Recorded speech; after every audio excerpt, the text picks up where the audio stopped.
முள்ளிவாய்க்காலிலே மரித்த எங்களுடைய உறவுகள், அவர்களுக்காக இந்த உயர் சபையிலே எல்லோருடைய சார்பாகவும் எனது அஞ்சலியையும் வணக்கத்தையும் தெரிவித்துக் கொள்கிறேன்.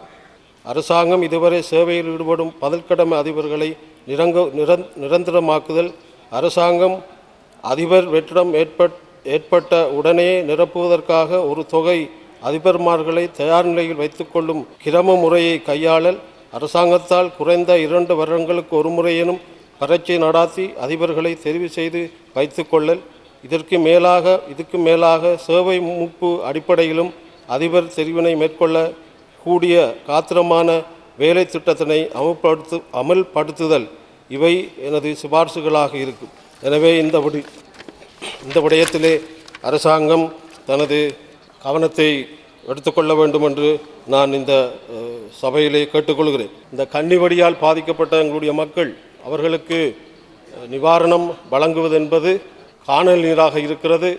அவர்களை பற்றி யாருமே பேசுவதில்லை. நாங்கள் பல விடயங்களை பேசி வருகிறோம். ஆனால் இந்த கன்னிவடியால் பாதிக்கப்பட்டு அங்கவீனர்களாக இருக்கிற எங்களுடைய உறவுகள் எந்த ஒரு உதவியும் இல்லாமல் அவர்களுடைய வாழ்க்கையை கொண்டு செல்வதற்கான சந்தர்ப்பங்களை இழந்து இருந்து கொண்டிருக்கிறார்கள். ஆகவே இந்த விடயத்திலே அரசாங்கம் இந்த கன்னிவடியால் பாதிக்கப்பட்ட அந்த மக்களுக்கு உடனடியாக அவர்களையும் கவனத்தில் எடுத்து அவருடைய வாழ்க்கையை தூக்கிவிட வேண்டும் என்று கேட்டு விடைபெறுகிறேன். நன்றி.